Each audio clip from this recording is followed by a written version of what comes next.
Good morning student. Class 12th political science की online classes में आपका स्वागत है।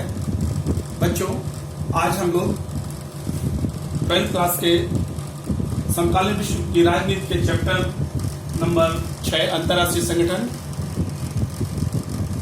के विषय में अध्ययन करेंगे और आज का हमारा जो टॉपिक है संयुक्त राष्ट्र संघ। बच्चों, संयुक्त राष्ट्र संघ की स्थापना 24 अक्टूबर 1945 को हुई थी। हम लोगों को ये जानना आवश्यक है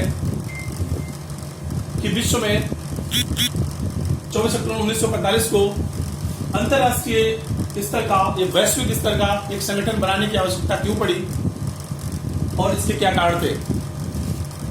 इसको समझने के लिए हम लोगों को इतिहास के पन्नों पर नजर डालनी पड़ेगी और हमें विश्व के इतिहास को, पिछले इतिहास को पढ़ना पड़ेगा।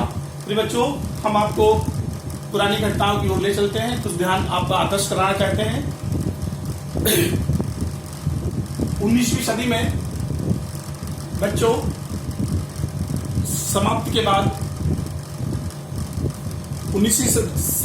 1882 में ऑस्ट्रेलिया, जर्मनी और हंगरी जैसे देशों ने कुछ संगठन मिलकर त्रिगुट संगठन बनाया, संधियां की और संपूर्ण विश्व में एक गुटबंदियां शुरू हो गई। सैनिक गुटबंदी होने लगी, साम्राज्यवाद बढ़ा, उग्र राष्ट्र की भावना बढ़ी और हथियारों की होड़ बढ़ी। समाचार पत्रों के माध्यम से झूठा प्रचार प्रसार बढ़ा और इन सभी घटनाओं ने आगे चलकर 28 जुलाई 1914 को दुनिया में विश्व युद्ध को जन्म दे दिया। ये बच्चों, वर्ष 1914 में प्रथम विश्व युद्ध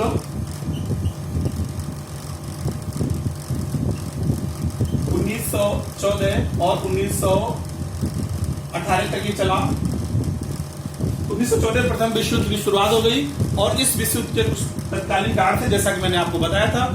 संपूर्ण विश्व में उग्र राष्ट्र की भावना थी, साम्राज्यवाद जैसी नीतियों का विश्व में बोलबाला था, अस्त्रों की होड़ लगी हुई थी, झूठा प्रचार प्रसार देशों की हैबिट थी और ये इसको आगे बढ़ाते हुए प्रथम विश्व युद्ध की शुरुआत हो गई। और इसका जो तत्कालिक कारण था वो ऑस्ट्रिया के राजकुमार फर्डिनेंड की हत्या, जो बोस्निया की राजधानी सराजेवो में हो गई थी, इसका तत्कालिक कारण था। और विश्व युद्ध में 37 देशों के गुटों ने इसको लड़ा और इसमें जो लड़ने वाले गुट थे वो धुरी राष्ट्र और मित्र राष्ट्र थे। धुरी राष्ट्र में ऑस्ट्रिया, इटली और जर्मनी जैसे देश प्रमुख थे। मित्र राष्ट्रों में अमेरिका, सोवियत रूस, ब्रिटेन और जापान शामिल थे। इस प्रथम विश्व युद्ध में जनधन की हानि हुई, लगभग 1 करोड़ लोग मारे गए और 1 करोड़ लोग ही घायल हुए और ये विश्व युद्ध 1918 में समाप्त हुआ। तो दुनिया के अंतर्राष्ट्रीय स्तर के नेताओं को चिंता हुई कि अगर ऐसे ही विश्व युद्ध होते रहे तो दुनिया का अस्तित्व ही खत्म हो जाएगा। इसको लेकर के पेरिस शांति सम्मेलन बुलाया गया और इसके बाद में उस समय के तत्कालीन अमेरिकन राष्ट्रपति वुडरो विल्सन के प्रयासों से 10 जनवरी 1920 में एक अंतर्राष्ट्रीय स्तर का संगठन लीग ऑफ नेशंस का निर्माण हुआ, जिसका मुख्य उद्देश्य अंतर्राष्ट्रीय स्तर पे शांति की स्थापना करना तथा दुनिया में युद्धों को रोकना एवं भ्रातृत्व भाईचारा की भावना को विकसित करना मुख्य था। परंतु इस लीग ऑफ नेशंस की कुछ कमियां थी, जिसकी वजह से ये सफल नहीं हो सका और पुनः 19 वर्षों के बाद दुनिया में 1 सितंबर 1939 को द्वितीय विश्व युद्ध की शुरुआत हो गई, जब जर्मनी ने पोलैंड पर आक्रमण कर दिया। प्रिय बच्चों, मैं आपका ध्यान फिर आकर्षित कराता हूं कि लीग ऑफ नेशंस क्यों असफल रहा। उसके कुछ कारण थे कि लीग ऑफ नेशंस का निर्माण अमेरिकन राष्ट्रपति वुडरो विल्सन के द्वारा किया गया, स्वयं अमेरिका ने नेतृत्व किया और उनके प्रयासों के द्वारा किया गया, लेकिन स्वयं अमेरिकन सीनेट ने लीग ऑफ नेशंस में अमेरिका को शामिल होने की अनुमति नहीं दी और ये मात्र 26 लोगों का एक संगठन था। लगभग ये वही राष्ट्र थे जो मित्र राष्ट्र या उनके साथ में थे।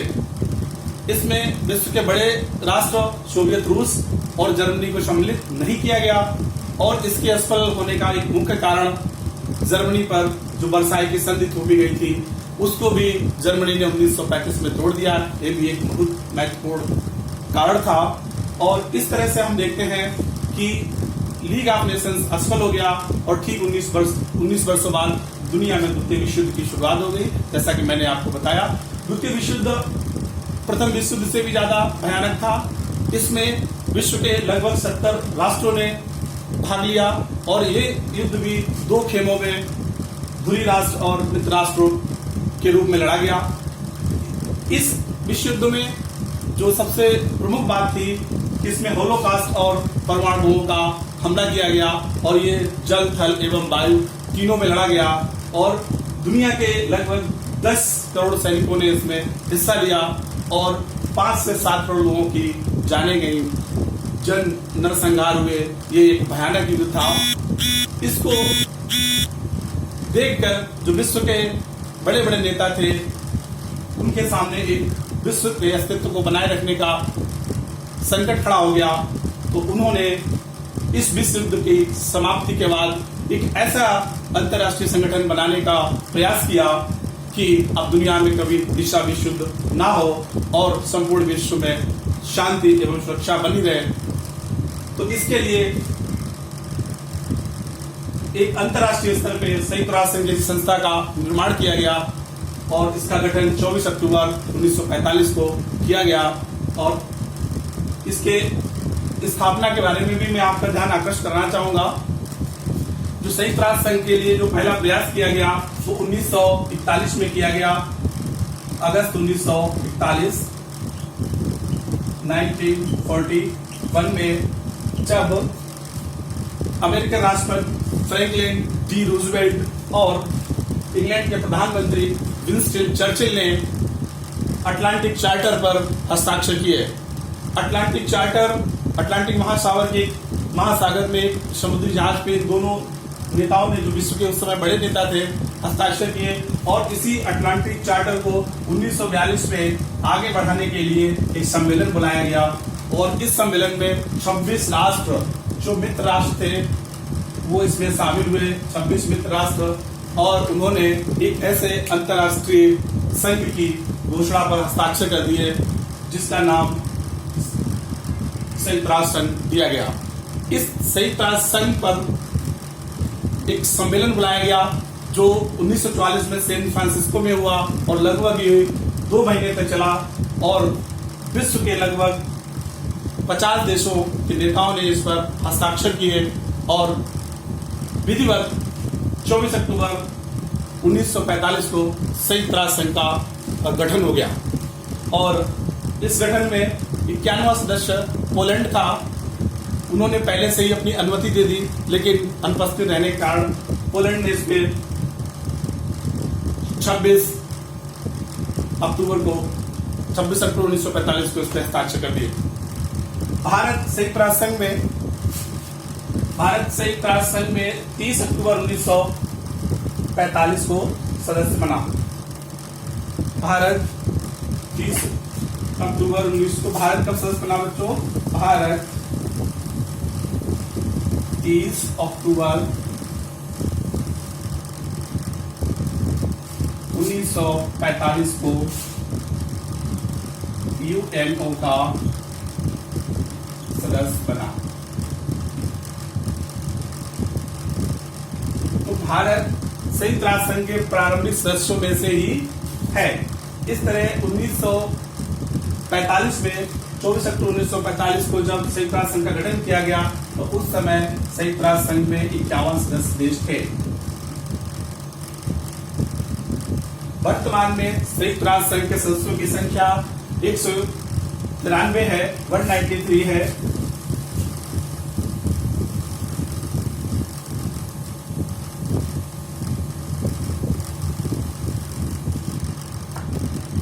वर्तमान में संयुक्त राष्ट्र यूएनओ के सदस्यों की संख्या 193 है और 193वां सदस्य जो 2011 में बना वो दक्षिण सूडान है। प्रिय बच्चों, अब हम लोग इसके संरचना की ओर ध्यान देते हैं, इसके उद्देश्यों की ओर ध्यान देते हैं। इस संगठन के मुख्य 3 उद्देश्य हैं, इनको हम लोग अनुसार जानने की कोशिश करेंगे। पहला उद्देश्य अंतरराष्ट्रीय शांति एवं सुरक्षा की स्थापना करना। दूसरा उद्देश्य भ्रातृत्व, भाईचारा विभिन्न राष्ट्रों के मध्य स्थापित करना और जो उनकी समस्याएं हैं राष्ट्रों की, उनको शांति वार्ताओं के माध्यम से सुलझाना। तीसरा सामाजिक, आर्थिक, राजनीतिक, सांस्कृतिक एवं मानवीय अधिकारों से संबंधित समस्त समस्याओं को सुलझाने का प्रयत्न करना और मानव अधिकारों को तथा दुनिया में लोकतंत्र को, लोक कल्याणकारी कार्यों को बढ़ावा देना संयुक्त राष्ट्र संघ के मुख्य कार्यों में शामिल है। तो बच्चों, इस अंतरराष्ट्रीय संगठन की संरचना के बारे में हम लोग अगर ध्यान देते हैं तो ये इतना बड़ा संगठन, जो विश्व का सबसे बड़ा संगठन है, ये अपने 6 अंगों के माध्यम से संपूर्ण विश्व में कार्य करता है। तो उन अंगों के बारे में क्रमशः हम लोग जानेंगे, अभी देखेंगे, उनका अध्ययन करेंगे। स्क्रीन पे आप देखिए, मैं उनका क्रमशः आपके साथ चर्चा करूंगा और उनके बारे में 1 to 1 आपको महत्वपूर्ण तथ्यों के बारे में बताऊंगा। प्रिय बच्चों, जो संयुक्त राष्ट्र संघ के अंग, अब हम लोग इसके अंगों की बात करते हैं। संयुक्त राष्ट्र संघ के अंग, यहाँ पे हम लोग लिख देते हैं अंग। तो संयुक्त राष्ट्र संघ के 6 अंग हैं। पहले की हम लोग बात करेंगे, उसको पहले अंग को हम लोग महासभा के नाम से जानते हैं।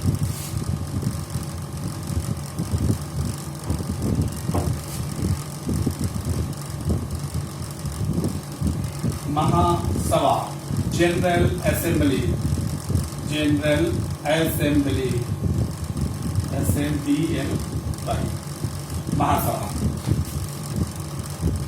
स्टूडेंट्स, जो जनरल असेंबली है, ये संयुक्त राष्ट्र संघ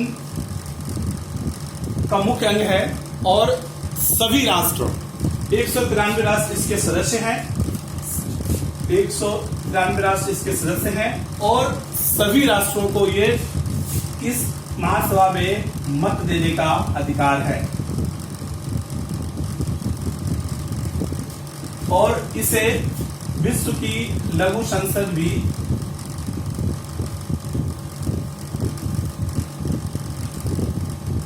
भी कहा जाता है। तो ये बच्चों, इसका मुख्य कार्य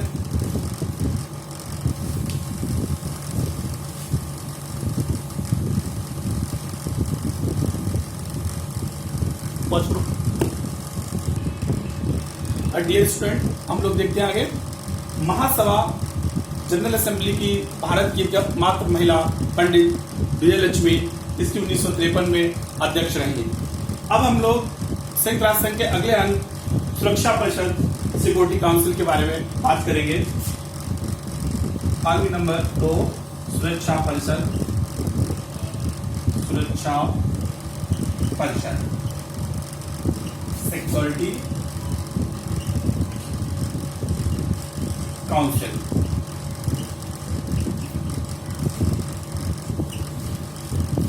डियर स्टूडेंट्स, सुरक्षा परिषद संयुक्त राष्ट्र संघ का एक महत्वपूर्ण अंग है।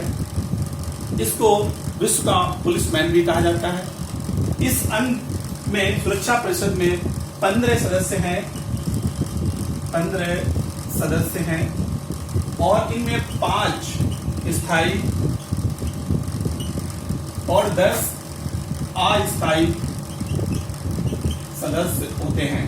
जो 5 स्थायी सदस्य हैं वो संयुक्त राष्ट्र संघ के निर्माण के समय से ही, गठन के समय से ही उसमें शामिल हैं और वो जब तक संयुक्त राष्ट्र संघ का अस्तित्व रहेगा तब तक वो सुरक्षा परिषद के स्थायी सदस्य बने रहेंगे। इनमें संयुक्त राज्य अमेरिका, सोवियत रूस, ब्रिटेन, फ्रांस एवं साम्यवादी चीन है। डियर स्टूडेंट्स, इसके जो 10 अस्थायी सदस्य हैं, इनका चयन प्रति 2 वर्ष किया जाता है और भारत को ये मौका कई बार प्राप्त हो चुका है। भारत वर्ष 1950 और 51 में 1967 और 68 में, और 1971 और 72 में, 1984 और 85 में, 1991 और 92 में कई बार इसका सदस्य रह चुका है। और भारत निरंतर सुरक्षा परिषद में, जनरल सिक्योरिटी काउंसिल में अपने आप को स्थायी सदस्य बनाए जाने की समय समय पे मांग उठाता रहा है, और हम सब लोग भी भारत को सुरक्षा परिषद में स्थायी सदस्य बनाने की पुरजोर मांग करते हैं और अपने इस प्रस्ताव का समर्थन करते हैं। डियर स्टूडेंट्स, इस सुरक्षा परिषद बहुत महत्वपूर्ण अंग है। इस सुरक्षा परिषद की सिफारिश पे ही जो संयुक्त राष्ट्र संघ का महासचिव है उसका चयन किया जाता है, उसको चुना जाता है। सुरक्षा परिषद जनरल असेंबली महासभा से सिफारिश करती है और इसके बाद में संयुक्त राष्ट्र संघ के महासचिव को नियुक्त किया जाता है, और इसका जो मुख्य कार्य है वो अंतर्राष्ट्रीय शांति और सुरक्षा बनाए रखना है। अर्थात जो संयुक्त राष्ट्र संघ का द्वितीय अंग है सुरक्षा परिषद, ये बहुत ही महत्वपूर्ण अंग है। डियर स्टूडेंट, अब हम लोग संयुक्त राष्ट्र संघ के तीसरे अंग की बात करते हैं।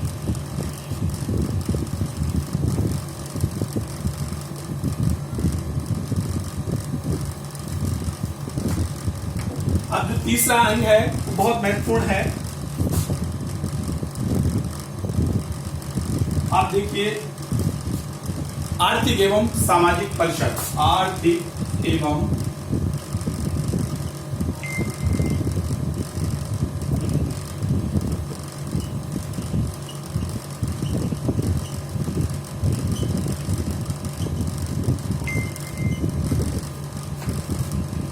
Economical and social council. जी बच्चों, ये बहुत महत्वपूर्ण परिषद है। इसके 54 सदस्य देश हैं और इसका मुख्य कार्य युद्ध और शस्त्रों को छोड़कर जो शस्त्र हथियार हैं बाकी सभी अंतर्राष्ट्रीय स्तर के मुद्दों पर चर्चा करती है, और आर्थिक, सामाजिक एवं शिक्षा तथा स्वास्थ्य हेल्थ से संबंधित समस्याओं का एक रिपोर्ट तैयार कर जो संयुक्त राष्ट्र संघ की महासभा है एवं दुनिया के अन्य जो अंतर्राष्ट्रीय स्तर के संगठन हैं उनको अपना प्रतिवेदन प्रस्तुत करती है। तो जो संयुक्त राष्ट्र संघ का जो तीसरा अंग है ये भी बहुत महत्वपूर्ण अंग है। अब हम लोग इसके चौथे अंग की बात करते हैं और जिसका नाम है प्रन्यास परिषद। प्रन्यास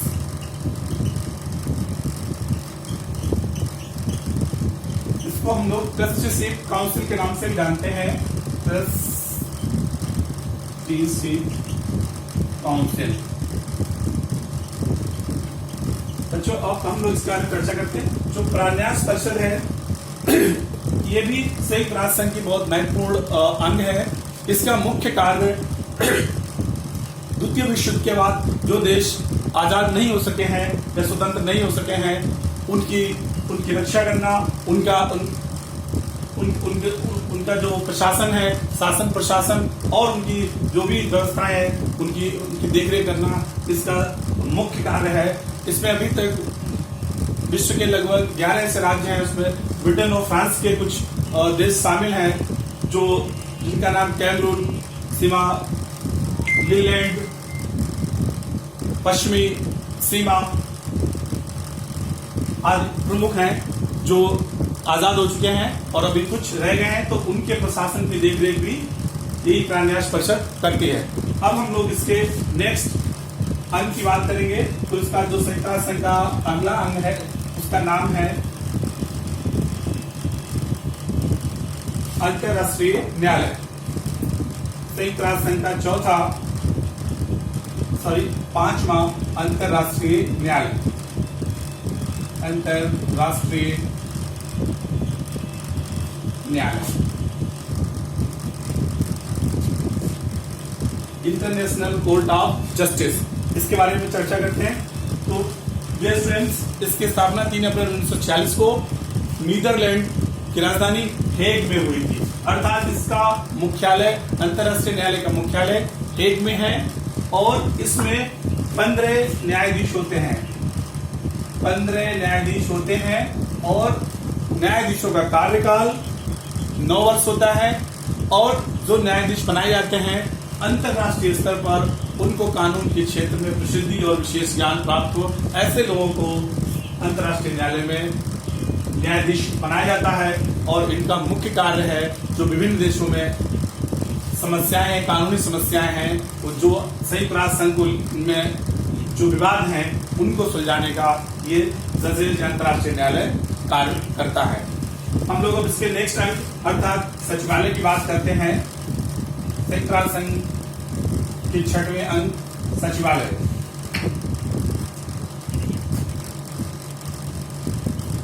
सचिवालय